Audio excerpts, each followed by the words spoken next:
বিসমিল্লাহির রহমানির রহিম। আসসালামু আলাইকুম। হ্যালো এভরিওয়ান, কেমন আছো সবাই? আশা করছি আল্লাহর অশেষ রহমতে সবাই অনেক বেশি ভালো আছো। আলহামদুলিল্লাহ, আল্লাহ পাক আমাকেও অনেক বেশি ভালো রেখেছেন। শুরু করলাম লাইফস্টাইল আর একটা নতুন ব্লগ ভিডিও, আশা করছি ভালো লাগবে। এই তো মশলা ফুরিয়ে গেছে, মশলা তৈরি করছি, জাদুকরি মশলা। এই মশলা দিয়ে একদম সব ধরনের রান্না করা যাবে। মাংস, মাছেও দেওয়া যাবে, মুরগি, যাবতীয় সব কিছু। তো এইখানে আজকে রেগুলার কাট করে গরুর মাংস, গরুর মেজবানি মাংস আজকে রান্না করব। তো তার জন্য এখানে পরিমাণ মতো আদা রসুন, গরম মশলার গুঁড়ো, এখানে ধনিয়া জিরা অনেক কিছু মানে সব ধরনের মশলা আছে আর কি। দিয়ে দিলাম অলিভ অয়েল, তেল। আর এই পাতিলটায় রান্না করলে তাড়াতাড়ি সেদ্ধ হওয়ার জন্য মানে এটাই রান্না করছি, পরে হয়তো চেঞ্জ করে দিছি মানে এই হওয়ার পরে। এখানে অল্প করেই মরিচ দিয়েছি, মরিচের গুঁড়ো, হলুদের গুঁড়ো, সব কিছু আস্তে আস্তে অ্যাড করতেছি। হলুদও দিছি পরিমাণ মতো, দিয়ে এখন এটাকে সুন্দর করে হাতে মেখে রান্না করব। পেঁয়াজ দিয়ে দিছি আগেই, এটাকে ভালো করে ম্যারিনেট করব এখন। আর আলাদা কোনো তেল দেব না, এই পাতিলেই বসিয়ে দেব। লবণ দিয়ে দিলাম পরিমাণ মতো, সব কিছু দিয়ে মাখিয়ে নিয়েছি, এখন বসিয়ে দেব। কোনো পানি অ্যাড করব না এখন, এটাকে আস্তে আস্তে করে কষিয়ে রান্না করব। পরে একটা সিক্রেট মশলা আছে, ওই মশলাটা দেব, একদম বিয়ে বাড়ির মতোই। মাংসটা আসলে খেতেও যেমন টেস্ট হয়েছিল, দেখতেও ভালো লেগেছে, কিন্তু জানি না ক্যামেরায় এতটা ভালো কেন আসে নাই। এটা আল্লাহ ভালো জানে। ক্যামেরা আমাদের নর্মাল মোবাইল, হয়তো অল্প দামের মোবাইল, এই জন্য ভালো দেখা যাচ্ছে না, না কি কীরকম কি জানি না। এই যে আমি কষিয়ে কষিয়ে এটাকে রান্না করে নিচ্ছি। তারপরে হালকা কুসুম গরম পানি দেব। এখানে যেই পরিমাণে গরম, বেশি গরম পানি দেয়া লাগে না। এখানে হাড়, মাংস, চর্বি অনেক কিছুই আছে, সব কিছু মিলিয়ে আর কি রান্না করতেছি। বেশি তেল দিই নেই, তারপরও প্রচুর পরিমাণে তেল উঠে গেছে। এই তো আমি ঝোলের পানি দিয়ে দিব যতটুকু প্রয়োজন। এমন অবস্থা, অন্ধকার দেখা যাচ্ছে, কি আর বলবো।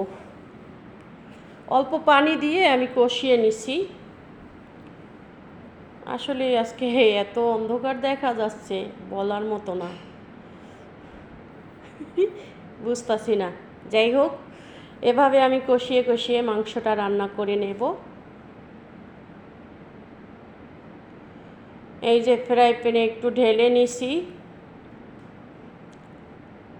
আসলে মাংসটার কালারটা কেমন আসছে বুঝতে পারতেছি না, অনেক সুন্দর হয়েছে। তবে প্লিজ যারা যারা এ পর্যন্ত আসো একটা লাইক দিয়ে দিও। আর একটা গুরুত্বপূর্ণ কথা বলি, অনেক আপুরাই আছে যারা মানে অনেক আপুরাই আছে এভাবে, যেমন আয়শা লাভ রিয়েক্ট দিয়ে চলে যায় আর কমেন্ট করে না। তো আমি এটা খুব কম করি না বলতে গেলে, বেশিরভাগই আমি কমেন্ট করি, যত ব্যস্ততায় থাকি যতটুকু পারি। তবে আমি কিছুদিন আগে একটা আপুর ভিডিওতে আমি লাভ স্টিকার দিয়ে তারপরে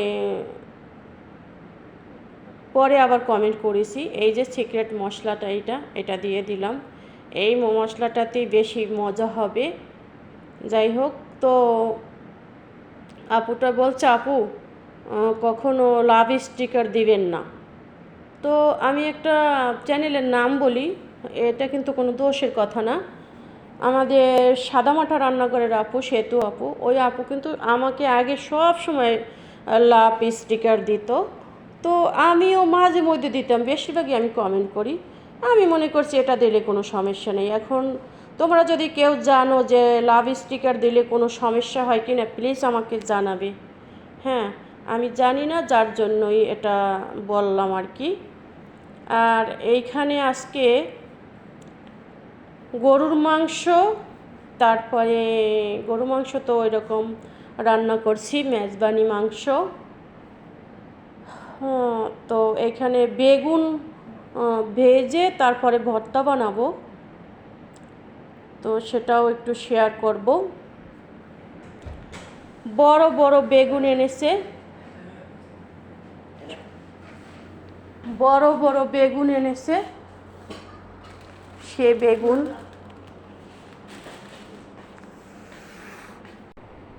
তো যা বলতে নিচ্ছিলাম, বড় বড় এগুলিকে আমাদের দেশে বলে তাল বেগুন, কার দেশে কী বলে আমি জানি না।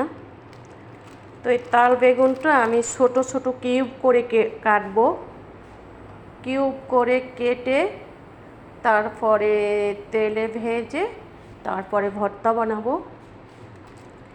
এই বেগুনটা আমার, এগুলির বীজ আমি রোপণ করেছি, কিন্তু তোমরা জানো ফল আসেনি এখনও, অনেককেই দেখাইছি। ফল আসলে যদি আল্লাহ বাঁচিয়ে রাখেন অবশ্যই দেখতে পাবে আমার গার্ডেনে কি কি ফল মূল আমার হবে, আল্লাহ পাক ভালো জানে। অনেক কিছুই তো করেছি, কিন্তু প্রচুর পরিমাণে গরমের কারণে আসছে না ফল, ফুল ঝরে যাচ্ছে, এই আর কি। তো এই যে বেগুন ভর্তা, এভাবে কে কে খাইছো? আমি কিন্তু এভাবে খাই আর এভাবে করি সব সময়, সেটাই তোমাদের সাথে শেয়ার করে দিলাম। আমার কাছে অনেক মজা লাগে আর কি। আসলে এত ব্যস্ততার মাঝেও নিজের জন্য একটু চেষ্টা করি ভালো কিছু করার, কতটুকু করতে পারি জানি না, চেষ্টায় তো আর বাধা নেই, তাই না? এভাবেই চলছে। একটু অলিভ অয়েল তেল দিয়ে দিলাম,